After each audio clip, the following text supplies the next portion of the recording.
This conference will now be recorded. Well, hello everyone. Thanks so much for being here.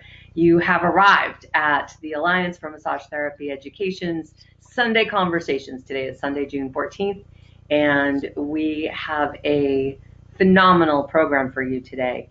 Today you're going to be hearing the reports from the Alliance Task Force that took many of the existing recommendations and have looked at it from the lens of educators. And so this is just for you, school owners, teachers, program directors. This is your look at recommendations for your return to school, because so many schools are coming back. I want to welcome you on behalf of the Alliance. My name is Jody Scholes. I am a board member. I am the board liaison for the marketing committee, and we just really appreciate we appreciate you watching and participating with us today. This has been a time of many new and unexpected adaptations, and the Alliance is so happy to be able to support you in and through this. We welcome you here today. I would like to ask both Virginia and Michelle if there's any housekeeping items that you wanted to cover before we start. I do not have any. None for me. Rob, you clear? Rob Kelly? Okay, very good. Then I'm going to go ahead and get the ball rolling. Golly, there's so much to talk about, but I want to get right to our presentation, and then we will have time for questions and answers at the end of the presentation. It would be a responsible board member of me to go ahead and mention that the Alliance's mission is to support higher massage education, to support high quality massage education. And that's part of the reason for these Sunday conversations. Our presenters today, which will speak specifically through the lens of school owners and program directors, continuing education providers. We have two presenters. Virginia Cowen started practicing massage in 1998. She's a researcher, a writer, an educator. Dr. Cowen is also a yoga teacher, a Pilates teacher, and has a master's degree in exercise physiology. She's the author of several books, including Pathophysiology for Massage Therapists, a functional approach to therapeutic massage and body work for autism spectrum disorders. Dr. Cowen maintains a small private practice in New York in New York's metro area, and regularly gives presentations on complementary and integrative therapies. So welcome, Dr. Cowen. And then we also have Dr. Michelle Renee. We've got a couple of PhDs, doctors for you today. Michelle Renee has been a massage therapist since 1998. She is a chiropractor and has been practicing since 2008. She has her master's degree in acupuncture, and that was achieved in 2016. She began supervising and teaching massage at Northwestern Health Sciences University in 2008. She served as program director there from 2015 to 2019, so she knows very well what you're going through. She's currently the director of integrated care at Northwestern Health Sciences University, and she completed her integrative healthcare leadership certificate at Duke in 2020, and completing her Master of Health Science and Applied Clinical Nutrition, given that everything goes well, in August of this year. So these are our two presenters for you, Dr. Cowen and Dr. Michelle Renee. Ladies, I hand the program to you. Thank you so much, Jody. It's a pleasure to be here. Nice to see all of you. We thought this was a good time to update you about a project that we've been working on within the Alliance. We're in, as you well know, such fluid times. We have kind of a moving target of what education looks like right now as we continually respond to ever-changing circumstances in our country and the world around COVID-19. So we decided to put together a task force to really evaluate what we need to have our eye on with regard to education. We've had some really great work done nationally in terms of creating some recommendations and guidelines for massage therapy as a profession, but it wasn't really targeted toward education specifically. We felt like there were some gaps. Oh, I can't advance. Hold on. I was trying to use my keyboard. It didn't work. So in May last month, we decided to put together a task force. We identified this need for some special considerations for education, and the purpose here was to build upon the guidance that was already established by organizations like the CDC, WHO, Department of Education, FSMTB, as you know, put out some guidelines recently that were very helpful. State departments have regulations we need to pay attention to, state massage boards, state health departments, Chronicles of Higher Education. So there are lots of other resources, of course, that we're all watching.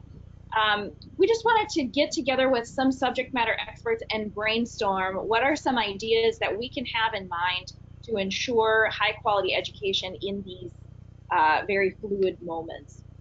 So our topics for today that we'd like to talk with you about, and really where we had our eye as we worked through this task force, is the promotion of effective teaching and learning for return to school. Remediation efforts as needed. Modifications for clinic and practicum to provide quality, practice, and safety for students, staff, and clients, and considerations for continuing education, limitations due to social distancing. So I feel like we've had a lot of our conversations around what's happening in our massage schools, fewer conversations around continuing education, so we really wanted to pay some special attention there. And the purpose of our conversation today is not to go through point by point of what we've come up with, but just to have a conversation about what we had our eye on in general, and to share with you our process, so that as you see this document come out, you have a sense of how it came into being. So that's what we're up to today, and I will hand it over to Virginia to talk about our process. Okay, so thank you very much, Michelle. Thanks, Jody. So here's a little schematic. It's a little hard to see on my screen. I'm not sure if it's easy enough on yours. So as your friendly neighborhood researcher, let me start by saying, in another time, pre-internet, we would have started this all with a focus group, and we would have gotten a whole bunch of you together in a room behind a two-way mirror and facilitated a discussion and asked you questions and recorded the whole thing. And then we would have had somebody transcribe everything that was said, and then start to do something that's in various fields is called content analysis, to look for themes. And once we identified those themes, to work forward from there. So instead of using subject matter experts, I use the word stakeholders, because we have different stakeholders in massage education. Educators, students, obviously, but then also administrators and program owners, program directors. And massage is really unique, very, very unique in higher education, because our programs exist at community colleges, at private schools, and also in vocational and career schools. And so we deal with all different kinds of accreditors, but also different hierarchy in administration and resources. So that gives us something that's very uneven to start with. But the most important thing is to really listen to people. So how do I listen? I borrow ideas from, and I kind of started this whole process off, borrow ideas from communication, sociology research. I go out and listen. So rather than do a focus group, we have this wonderful thing called the internet, where people share all kinds of great information. And not only do we hear what people are saying, what challenges they have, what solutions they found, we also are able to look at issues. And many of the issues related specific to education, most of what's being talked about is K-12 education. And we can still take ideas from there, but a lot of what's happening throughout higher ed right now is just the assumption, if you just move everything online, everything will keep getting done until schools figure out what to do to move students back into dorms, athletics, or other things that we don't quite have the same sort of problems. But in listening across these different areas, my research approach is grounded theory. I look for themes among themes.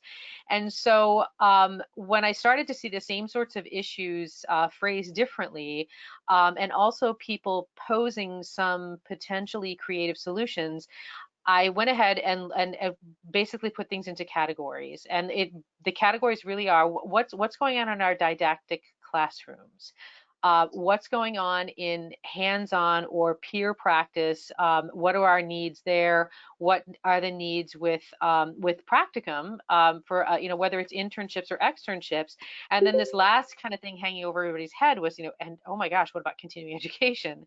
So in just looking at those different areas and looking at considerations, we started working, and we were able to do this with a team of stakeholders remotely by putting a giant workbook together that said, okay, here's a consideration, and here are the themes that have emerged. And so in looking at the issues and looking at some of the possible solutions, the first listening tour was finished.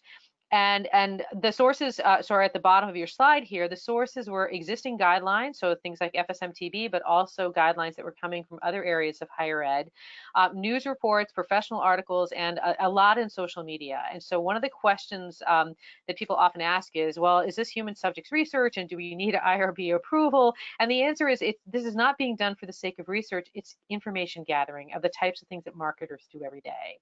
So in putting together this spreadsheet, one question for the next group of stakeholders is, and that was primarily initially the task force, was, is this an important issue to you in your school, in your format, whatever the issue that we're presenting is?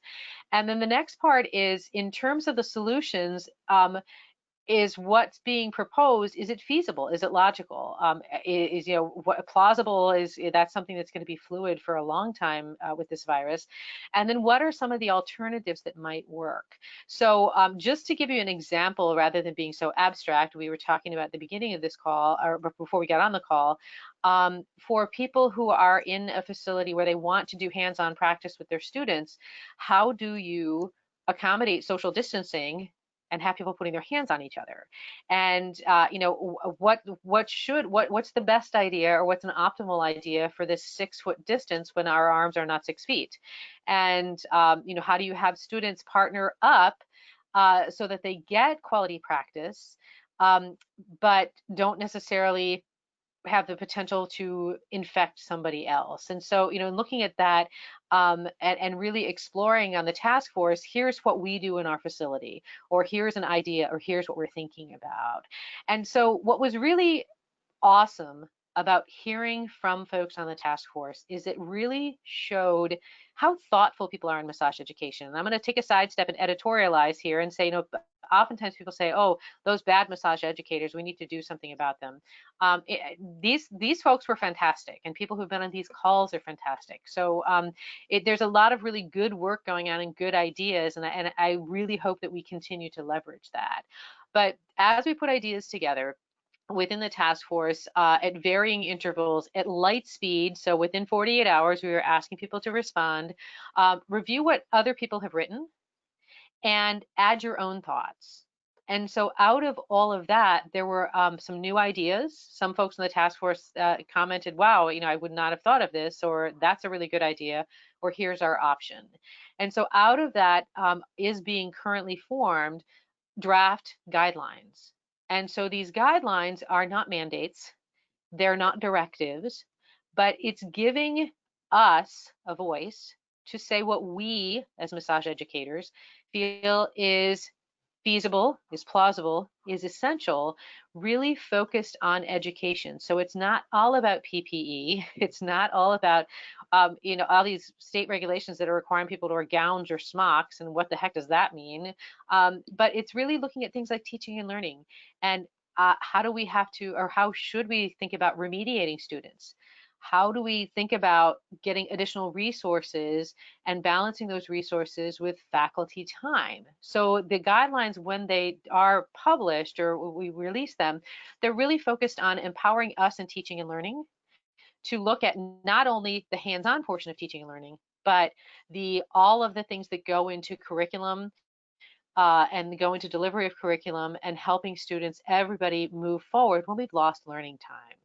So We're currently in the getting comments from people who really are the next level of stakeholders, and these are external reviewers in addition to people on the board, our 1.5 staff members, but this external panel. And then after we get their comments, we'll review and edit, so we being the task force, and then submit these to the board for eventual release.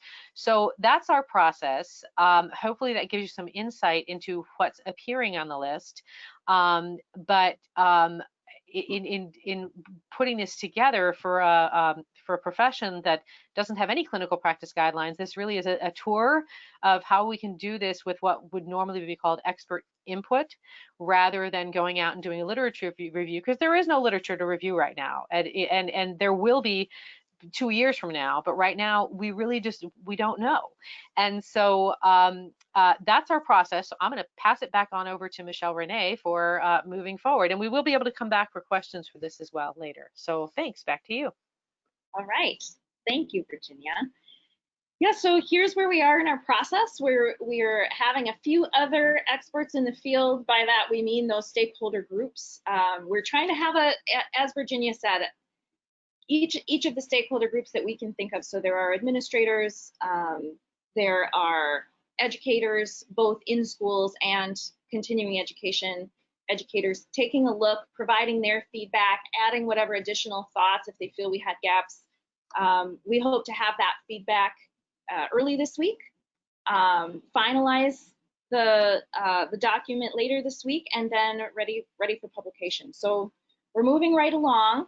And that's why we felt like this was a really good opportunity to share this process with all of you and have some conversation about what's there, hear what's on your mind. So that's really what we have in terms of formal presentation. We wanted to leave lots of opportunity to have a conversation with you. So I'll hand it back to Jody. Absolutely. Ladies, thank you so much for updating us on where the task force stands. Could you share with us who was on the task force? Sure. So it was the two of us, Sandy Mason, who is one of our board members, Joe Lubau, who's on the LDC. He's waving on his webcam. He's waving. Hello, Joe. He's here. So maybe Joe has, feel free to chime in, Joe, if you'd like to add anything here. Spring Saldana, who works with me at Northwestern Health Sciences University, and you heard from her recently. Lana, her last name is escaping me, and I didn't prepare with this list, so hold on a second while I try to sort that piece out. Let me see. And also, I'll just chime in while you're looking. Gail McDonald and Dale Healy as well, and then yes, I'm blanking on her name as well. She was really awful. Well, I'm so glad to hear that you had representatives from each of the stakeholders, since there could be such a different point of view. Joe, would you like to chime in on the process? Oh, I don't know.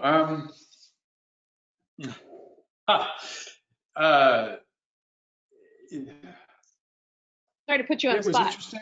I liked seeing all the other ideas from the other school owners and things people are doing. So I'm looking forward to see what the other experts think of it and what the final document looks like. So yeah, thanks.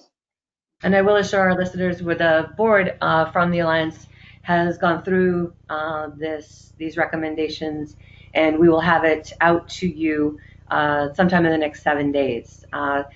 Maybe for the people who are on the call, I would love to hear maybe something that came as a surprise for you as you prepared to return to the classroom, return to your offices at school. What are some of the surprises, either that your state or that came across from the federal guidelines, or from even the Federation of State Massage Therapy Boards? What were some of the challenges, the surprises that you found with your planning?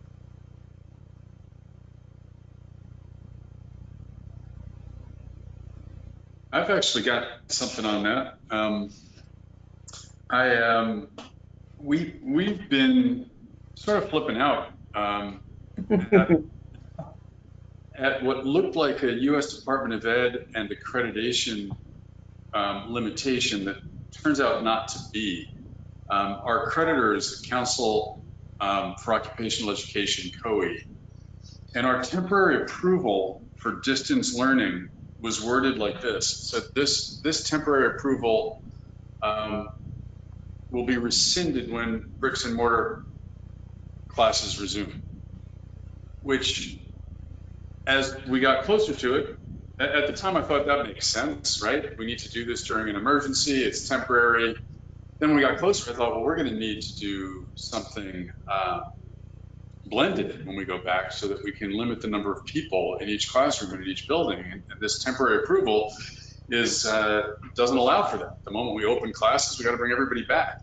And the way COE's letter worded it, it sounded like it was because of the Department of Education. It said it's understood by the council and by the U.S. Department of Education that once bricks and mortar classes resume, this will be rescinded. And I just this week found out that neither the department nor our accrediting body looks at it that way. We will be able to do blended classes. So if anybody else is suffering under the same, I had real difficulty getting through to people at the department who knew anything about it. I've spent weeks being told nothing you can do, you know, no one here knows. So I finally got an answer. But I do think being able to do some classes online and other classes live so that you've got fewer people in a room and can distance and fewer people breathing the same air is pretty important. So that was a big surprise. Sorry, that was a long story. Thanks. So I'm very glad to hear your feedback. I'm just adding to the chat here for anyone who's interested that Joe, share with us you're in Florida, and which county are you in Florida? Oh, I think you might be muted, Joe. We're actually in Manatee County, right on the border of Sarasota County, kind of serving Sarasota, Bradenton area. The Florida Board of Massage Therapy is allowing online and blended learning through into 2022, I believe. They understand this is going to be something schools are going to deal with for a while, and they are probably going to look at possibly doing something permanent. But for now, they're giving us all the right to do this. And the department gives us the right to do it for any student who's in a payment period on December 31st through that payment period's end, so into early next year. But that's something for everyone to look for if you're doing federal aid as to when you might have to bring everybody back in if they don't change anything by the end of the year. So I want to jump in, and Sandy had asked a question back, were there any major themes identified? And the answer was this whole analysis was built on themes. So those will eventually emerge as we kind of go through our process. But one question really was, and one consideration was exactly related to what Joe was talking about, and that was, what about online learning, and what should be distance learning somehow, whether it's online, self-directed? What do you all, what are you doing, and what do you feel about that? And to me, that was a central issue that kept coming up, because there were some states, and I didn't do a massive tracking of them, but there were some states that did not allow any distance learning at all. So when classes shut down, programs shut down until they were able to come back into class. And so as massage educators, do we think that's a good idea? Is that what we would want for our students and for our schools, or do we want some other learning type of learning opportunity, and how could we make that work? And so in going through the task force and just putting it out, okay, let's talk about distance learning. What are you doing? What are the capabilities? And so ultimately, there are people who are, again, are back in the classroom having been on a hiatus, but not, they may still be doing didactic portions online, as Michelle mentioned, and doing some hands-on work in the classroom. So that's something that really is going to emerge out of these guidelines, that maybe if there are schools that will need to go and advocate for themselves, they'll at least have this document behind them to be able to advocate for their state for whatever the position is best for their students. Hi, can I jump in or I don't know how to do this. I never really spoke. I'm You're good okay? to go. Okay. So, I'm Jane Garofano. I own a school in New Jersey, and New Jersey is right along with many of the other states not giving any information, any guidance. I just got approval to teach, which I've been doing anyway, my PowerPoint that is published online through the Zoom for my 8 students. And it has worked very, very well. For the hands-on, if you're all sitting down, we've been doing it in my driveway outside with everybody bringing their own massage table. They are bringing their own linens, and they're also bringing uh, a family member or a friend that they are comfortable working on. So the only unfortunate part is that they are not receiving the massage, but this Tuesday night, many of them said they were willing to work on each other. They're all wearing masks. We're not using gloves, but they may use gloves Tuesday night. So we are we are really thinking out of the box, and it actually has worked because New Jersey will allow us to go in for my summer class July 6th, and but it is in a salon and my daughter's spa, so it's actually the last thing to open. Uh, but I'm going to continue with the Zoom because the students really, really like it. They've gotten to know each other. And we have a lot of conversation on an additional night for question and answer. And I don't touch any of their paperwork. They mail all their assignments to me through email, and then I print them out. You know, these are the types of adjustments that are uh, so helpful to hear discussed. Because as Virginia mentioned at the start of our webinar today, massage therapy education is kind of like the wild, wild west a little bit. Yep. Yeah. In different states, there are very different regulations. And so to hear what's working is really very beneficial. Thank you for sharing. Uh, so other adjustments that you have recommended, that you have read about, or that came as a surprise for you upon your return to class. Rob, maybe you want to speak to this. You've got, a hot, 5 days before you're back, right? Yep. Yeah, we're going to be cleaning everything. Students will need to bring in a set of sheets in a plastic bag, a change of clothes. So after they exchange, they can change into a new set of clothes. And we're going to have people just around the building on a regular basis, just cleaning. And we've got, you know, upstairs and downstairs and just a lot of different protocols, but just trying to keep things from transferring. And just, when you're done with these sheets, you're going to put them in a plastic bag, and you bring a plastic bag for that, and then you're going to change into these clothes, and you're going to go home in different clothes than what you wore, and do that. And so that's just some of the stuff that we've been doing. But just as um, we had to go through a barbicide training, because that's the cleaner that we're going to be using, and so that's where we're going to be cleaning on a just constant basis. Mm-hmm. How many other, with a show of hands, or maybe with just a check-in in the chat, if you want to make comments, by the way, or ask questions, if you haven't used the chat box in the past, up in your upper right-hand corner of your screen, you're going to see two little heads and the number 12. You're going to see a conversation balloon. Click on the conversation balloon, and it'll open a chat box where you can type in a response, a question. And what I wanted to ask was how many today have been required or have voluntarily taken the barbicide training for sanitation? Okay, so only a couple. I'll wait to see if something shows up in the chat.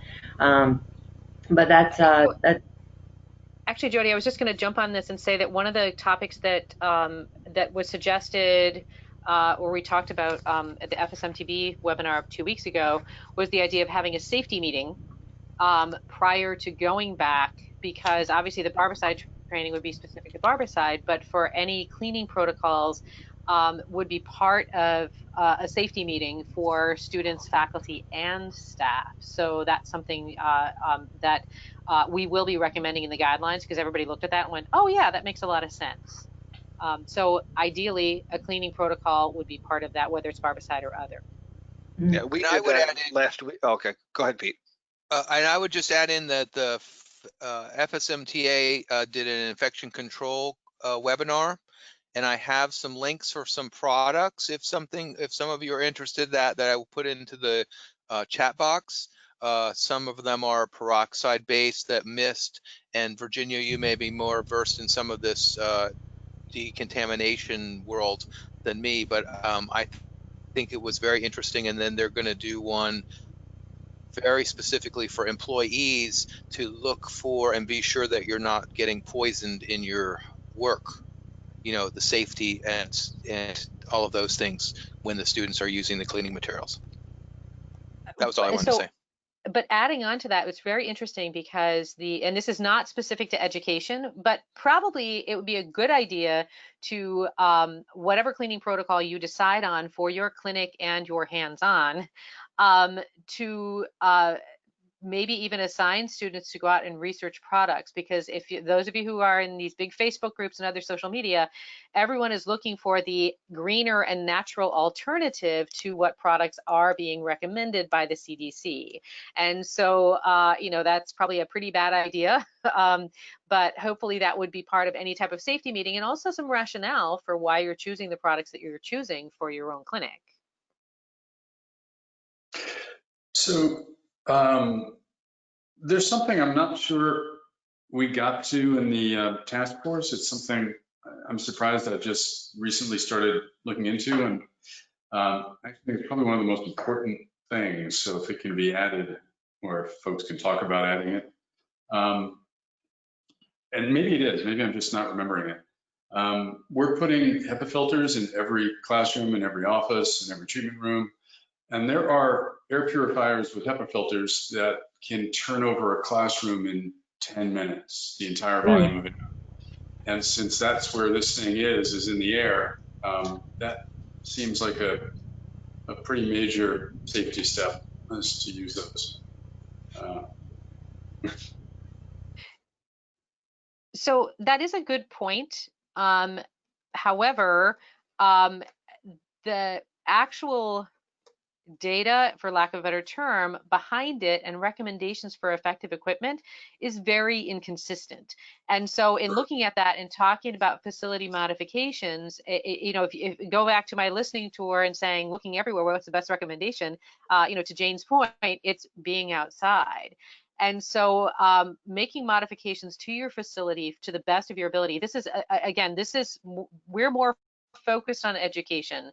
My sense would be that if FSMTB came out with the second round of guidelines that was based on some good data about how big of a HEPA, you know, filter piece of equipment in a certain space with a certain number of people, that I think we just don't have reliable information right now to say whether it's worth that type of expense. But you know, it's certainly bigger rooms are probably better. But also going back to the state requirements for a moment, there is at least one state that apparently is, when massage comes back, not massage education, when massage comes back, treatments are limited to 30 minutes or less. So that's something to think about. If you're in that state, that would have an effect on on education for your students.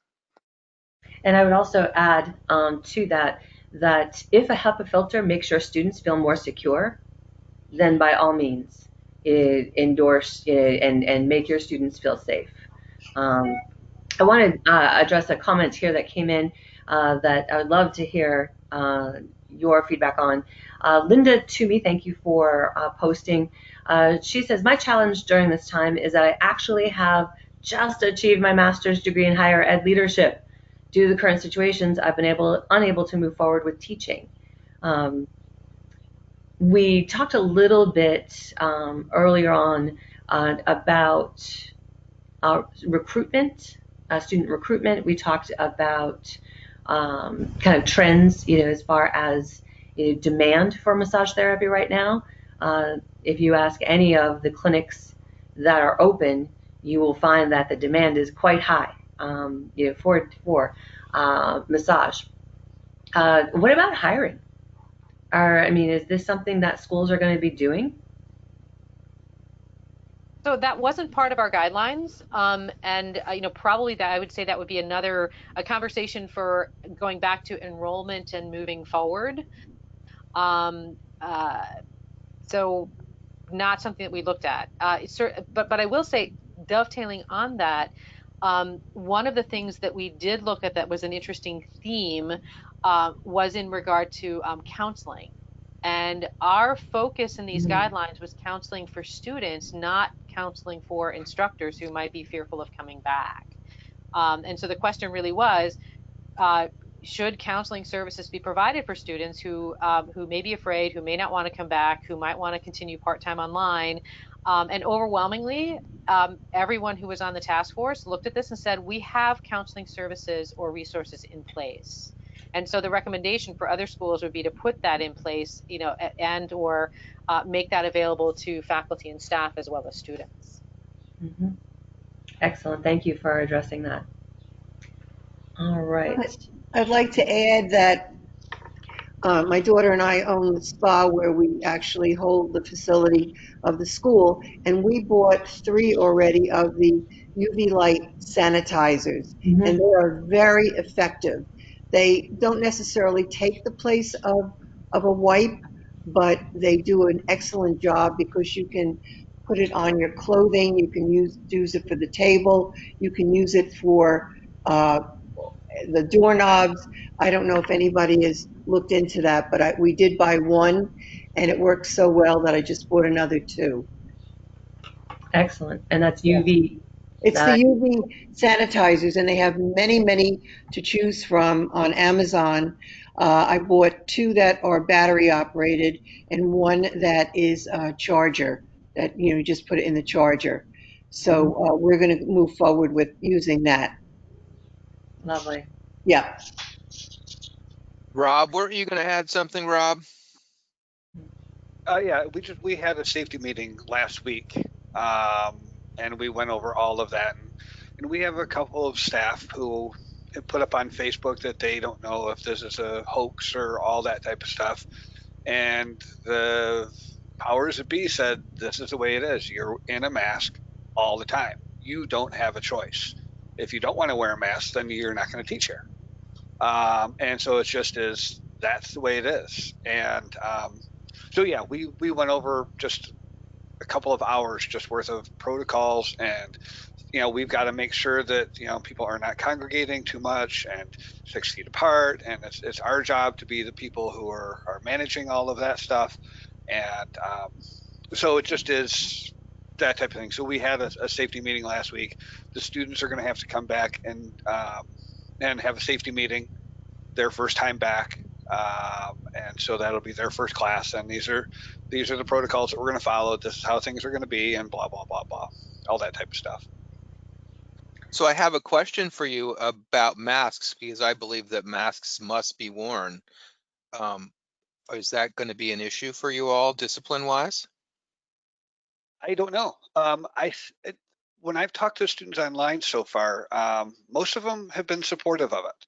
I've not had too much pushback from students. It's just been a couple of our staff that have had more questions about it than anything else.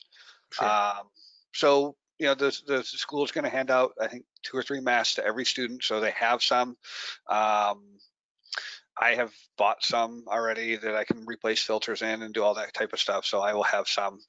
But yeah, it just is, according to Kathy, that's just the way it is. Good. And the other comment I would just say is, as educators, we need to look at this time as the change time that if massage is going to be a healthcare practice, that we need to teach the students what that means. Yeah. And that's, we might be great teachers of massage and loving and support and soul and all those things, but we have never been good at teaching them about disciplined cleaning and all of the different pieces that go into being an actual healthcare practitioner.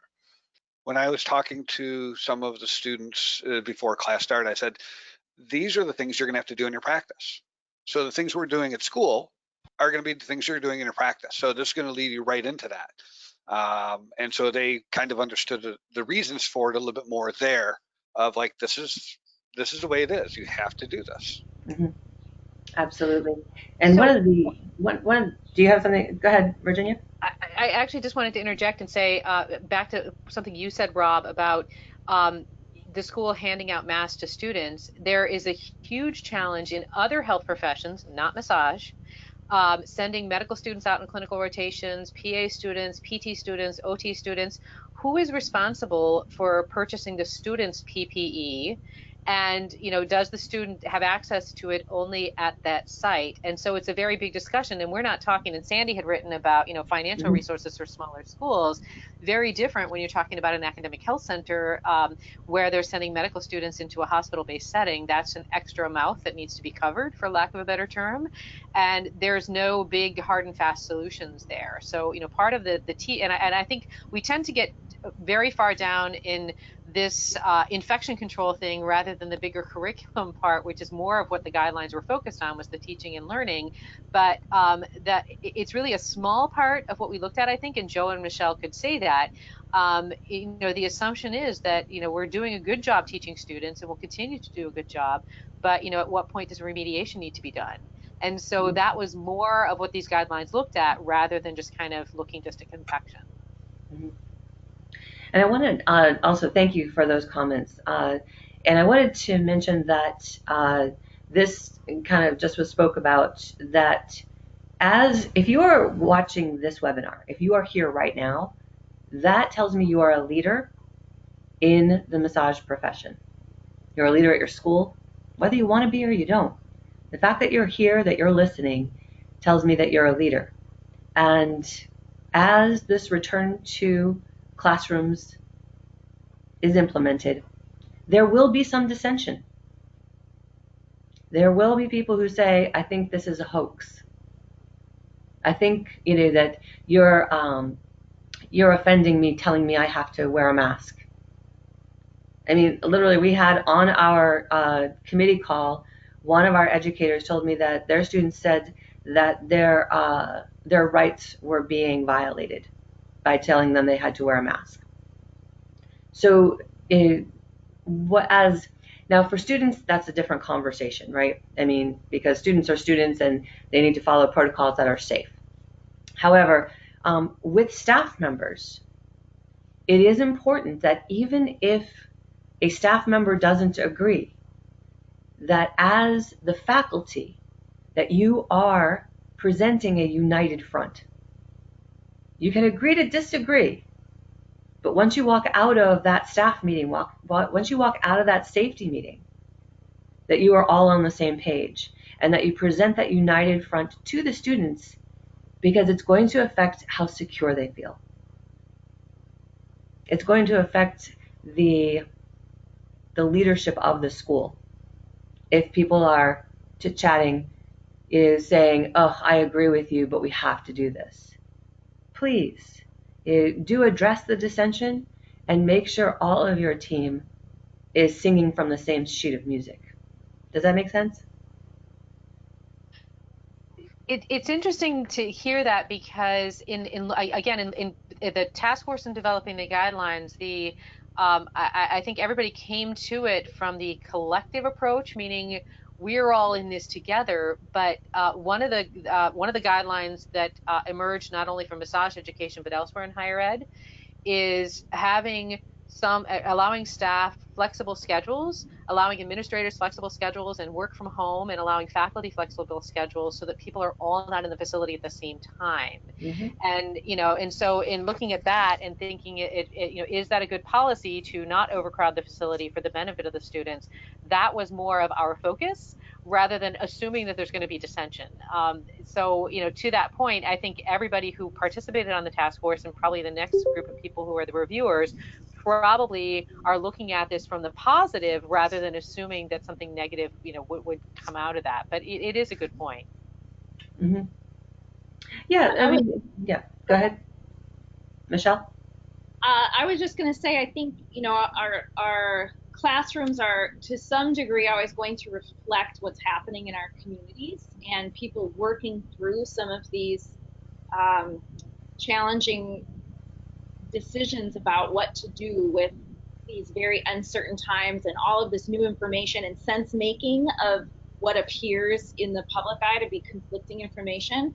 And one of our jobs as massage therapy educators is to teach critical thinking skills and to help guide people to relevant resources, dependable resources from which to make our decisions. So while Facebook might be telling people that it's a hoax and you don't need to wear a mask, you know, the fact of the matter is, if we're going to be considered, as we made this point earlier, somebody made this point earlier, if we're going to be considered healthcare practitioners, then we are following CDC guidelines.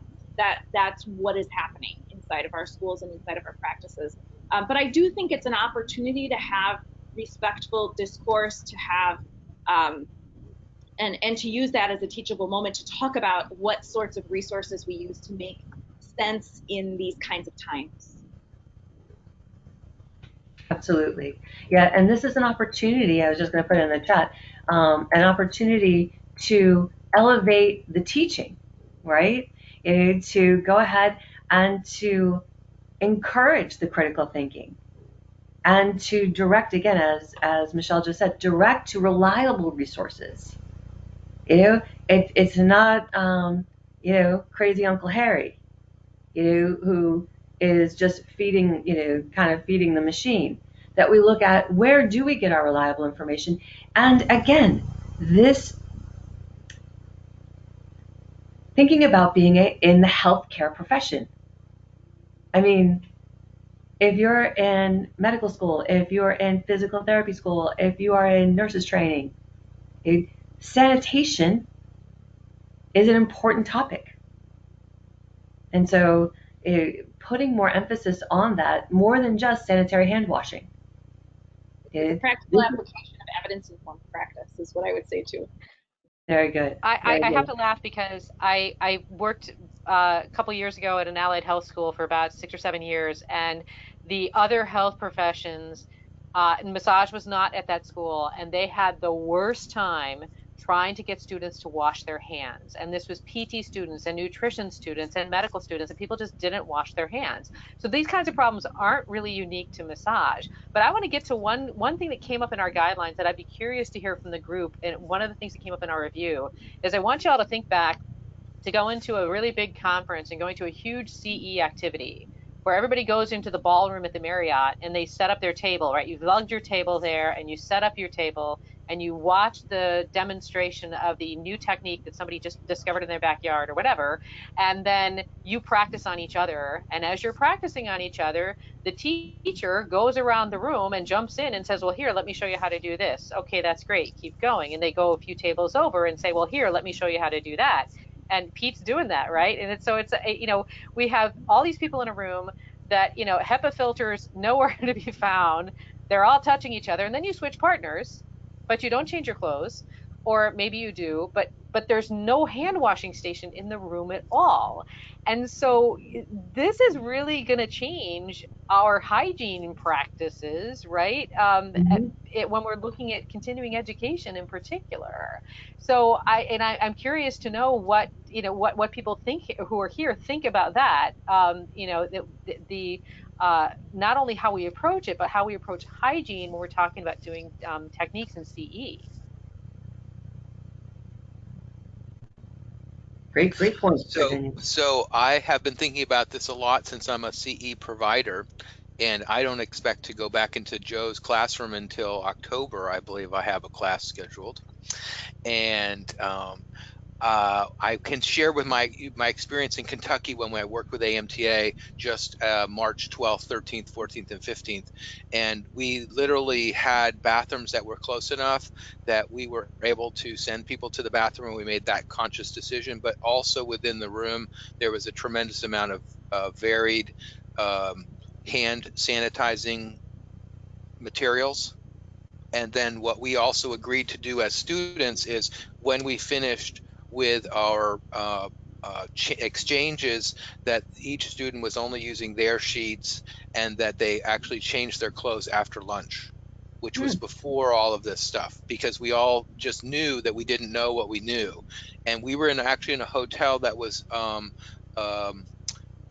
empty because everything had canceled. So the hotel was working seriously with every room that we were in. And anytime we left the room, they would come in and clean the room and air out the room. So it was very interesting. And then every bathroom door was left open with a sign, you know, this door is open intentionally so that no one has to touch the doors.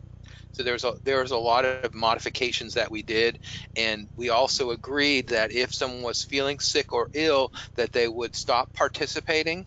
And we didn't. I had one lady who had kind of allergies because it was springtime, and she said, "I know I'm coughing a lot. I know it's very distracting to all of you. I'm going to leave."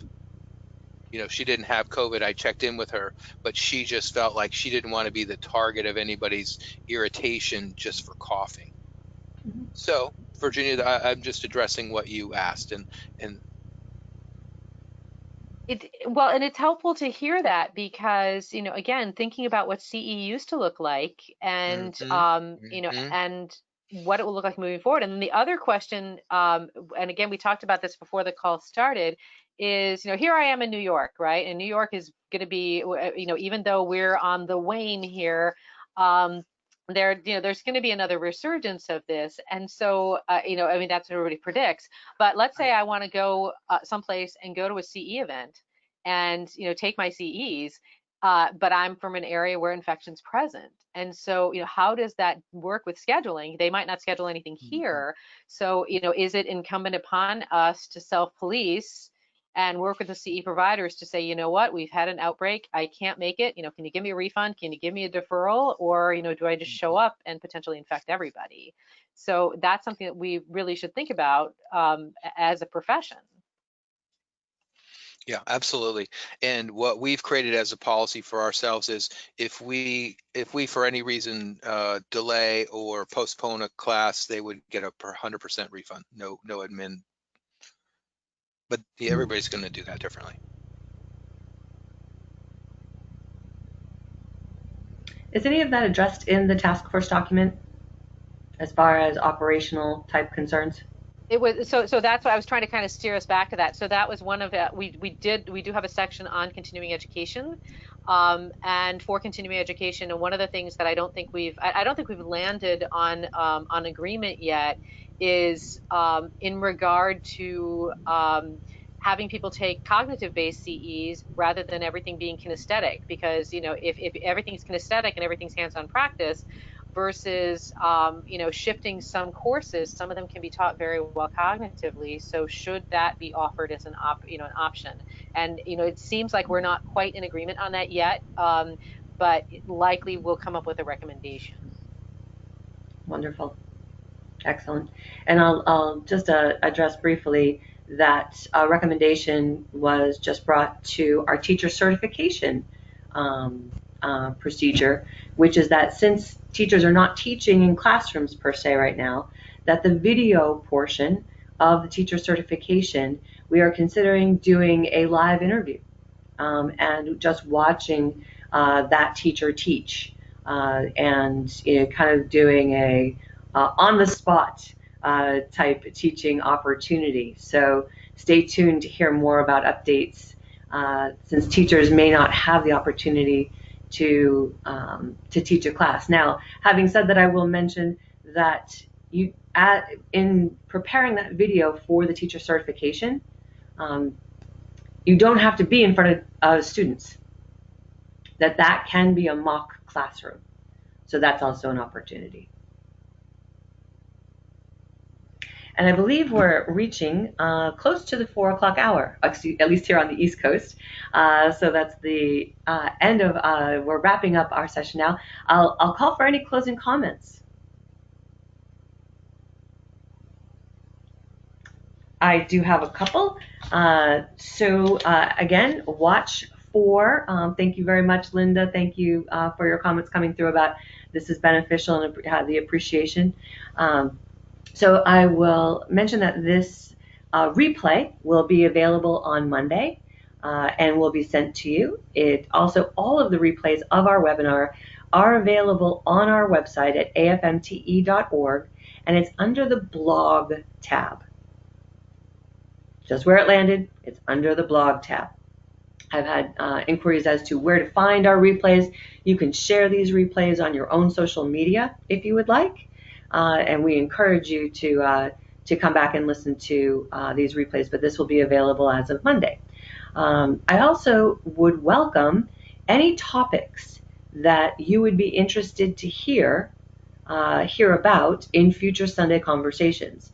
We are every other Sunday now. Our next webinar, our Sunday conversation, will be the last Sunday in June.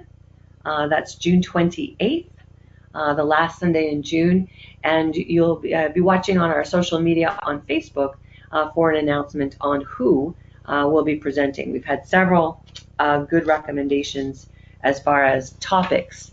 It's just lining up our speakers. One other thing, as we wind down, I wanted to let you know that as of July 1, the Educator of the Year nominations will start. You'll see that announcement. Actually, you may have seen it already in Massage Magazine, but as of July 1, we will be accepting nominations for Teacher of the Year. That application is also on the AFMTE website.